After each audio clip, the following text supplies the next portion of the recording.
Hello everyone, my name is Fernando, and today we'll be continuing our Kerbal Space Program 2 series. Last episode we went to Mimos, and today we'll be preparing for our Jool mission. But before that, I installed a new mod. The name of this mod is Science Arkive, and it shows us which science we've already gotten.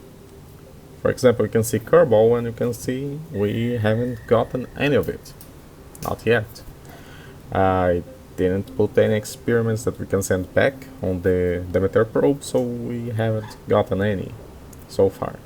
But on Kerbal you can see that we've gotten grasslands, we've gotten highlands, we've gotten desert. On Mimos, though, we missed one. We missed one bit of science. I believe that would be a scurvable, an Easter egg, like the arch on the moon. It won't show up on the Orbital survey mod, and just like those other two discoverables won't show on the moon. There. I will need to find it myself, or search on the internet for someone who has found it. Anyway, now to design our Jool probes. I'll be sending 6 probes to Jool. 5 are orbital survey mappers, 5 satellites to survey the moons of Jool, and 1 atmospheric probe for Jool itself. It doesn't need to survive, it needs only last long enough to transmit data back.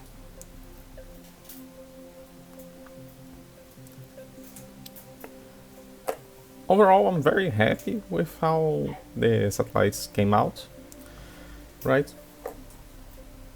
It took me a bit to work out how I would want to make them stack on top of the engine block, because I'm using nuclear engines to get there. I kind of need to, with how much stuff I need to do.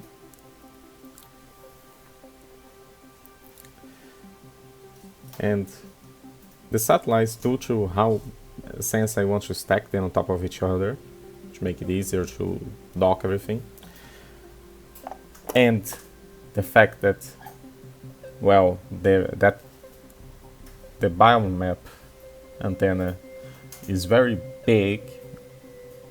Actually, no, that's not the biomap antenna, that's the height map antenna. The image map antenna, yes. The big one is very heavy, so if I put on the side I need to balance it out, and I'm very happy with how it came out. I'm also putting a material survey science experiment. I will see if I can transmit some of that data back. I hope I can, at least. And that's the first module of our Jool mission. 5 satellites and a atmospheric probe. A bit of a bug there, the firing didn't save. Now to build the actual rocket. I just need to put this into orbit. It doesn't need to be too fancy.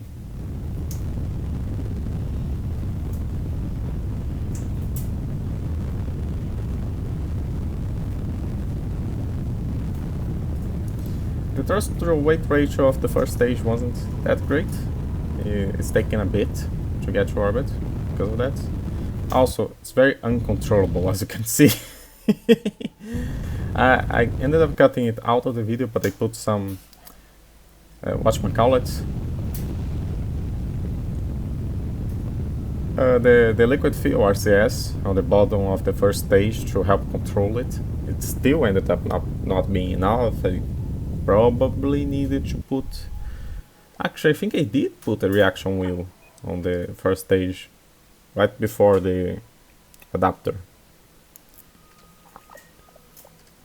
Not adapter, the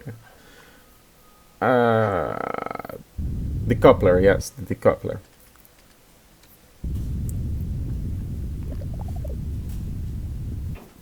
Opening a solar panel so we don't run out of power mid orbital insertion.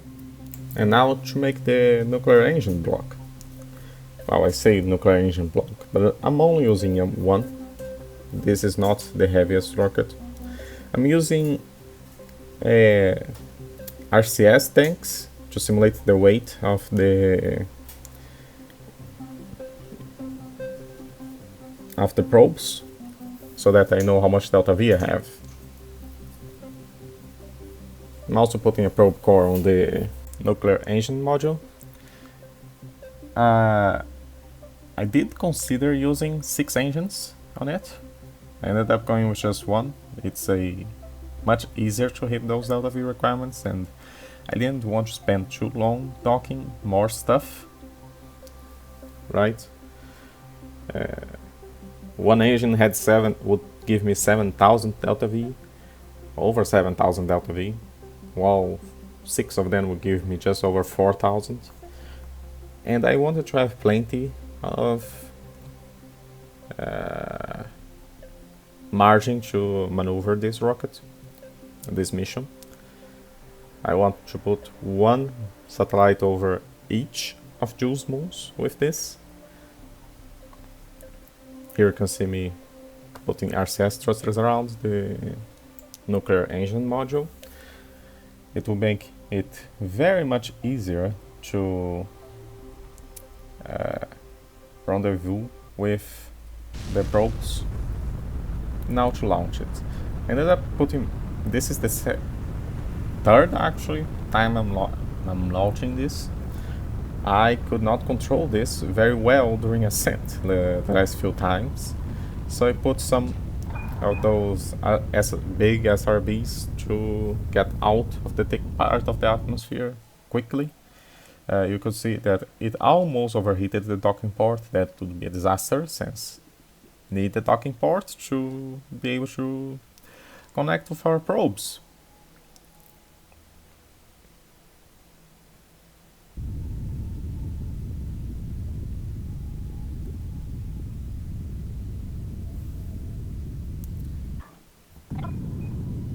I also ended up using a skipper engine for the second stage. I don't usually do that, but I needed the thrust. Also, I have no idea what that is. That has been stuck there for a damn long time. That piece of orbital debris has been stuck there, right over the Space Center forever at this point. Anyway, getting ahead to when we rendezvous the 2 crafts and ditching our second stages actually. It was a mistake to ditch the nuclear engine module's second stage. We could have used it, had a bit of delta V left, and we could have used that to get us closer to Jool. Right? I just wasted delta V there. But it's fine. Usually I would point each craft towards each other to dock like this. I decided to do it like this because, well, I wanted the solar panels to line up, and it's kind of hard to do that the other way. Anyway, we have our 2 crafts docked. And now, right, we had a bit of a problem. It wasn't showing the delta V on our nuclear engine module, and it didn't let me do the maneuver node. And as you can see, those who know Kerbal will notice a bit of a problem. We don't have a transfer window to Jool, and we won't have for about half a year yet. What I think happened here, I think it was user error on my part. I think I put the alarm clock to alert me when I had a transfer window from Jool to Kerbin, the other way around, which is bad, right? I wanted to do this mission this episode, and I'm gonna have to wait half a year to do that. And I don't want to spend half a year just waiting for a rocket to go. Right? I think that's quite boring. So here's what I'm gonna do from this point onwards, right? Since we got most of the science in the Kerbin system, and all the rest of the science is interplanetary stuff, I'm gonna wait from now on between each launch. I'm gonna wait 35 days, which is 1/12 of a carbon year, right? Ideally, I would use a mod called Cobble Construction Time, but it doesn't exist for KSP 2 yet, I don't think. So, yeah, what can you do? Here's our geostationary rocket satellite. I'm using an SRB as the first stage. I never do that, and I just remembered why I never do that, because you can't control it. You can't do an orbital turn in this, unless, and then you have to do a turn like 90 degrees after you leave. Our apopsis was at, what, 400, 500 kilometers? Which is a lot. Thankfully, I overbuilt the actual satellite, so we have enough delta V to put this into geostationary orbit. Geostationary orbit is very quick and very simple to set up once you know the numbers. The orbital height to reach to have a geostationary orbit is 2,863 kilometers. And once you have an orbit of this height, and you can match the orbital period to the rotation of Kerbin, you will always be in the same place in the sky from the perspective of Kerbin. Which is how we do satellites in real life as well. It's the reason why you don't need to track where the satellite of your TV is, if you're using satellite TV, of course. As you can see, even after time warping a few hours, we still were in the same place, looking at the same place on Kerbin. Now for the last mission of the day, I'm just gonna send a fuel tank to orbit, so I can, if I need to do it, I can refill my crafts. I'm sending a 32-ton fuel tank. I think I forgot to put a probe core on it, actually. Yeah, I forgot to put a probe core on it, so those solar panels are actually useless. Fernando, when are you gonna learn?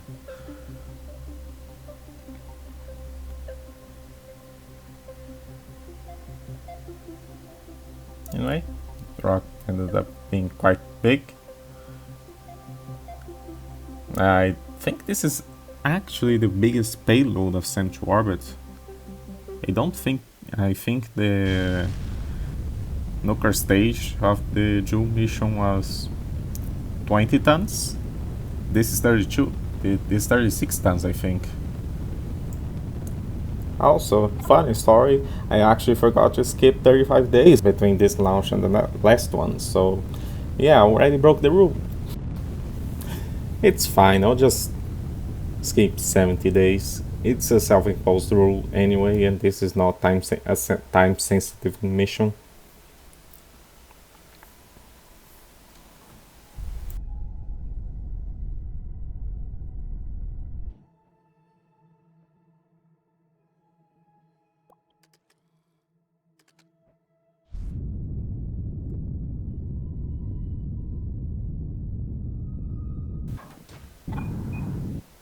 Here you can see I got stuck on the first stage. A quick time warp lets us ditch it. And now I also have to point radio out because we're going back inside the atmosphere. Our thrust weight ratio is still atrocious.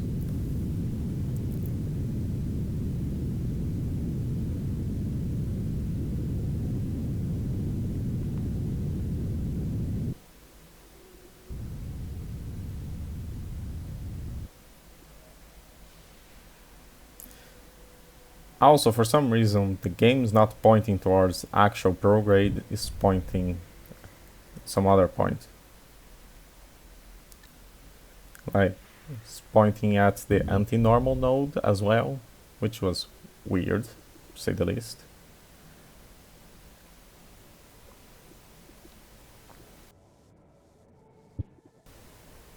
And now we deorbit the second stage. And here's some, like, again, I'm quite mad that this thing is not overheating. I wanted to see some fireworks. I even went to the options to check, and yes, they do have re-entry heating enabled. Anyway, we just see it blow up on the ground. That's it for today. I hope you enjoyed, and see you guys on the next episode.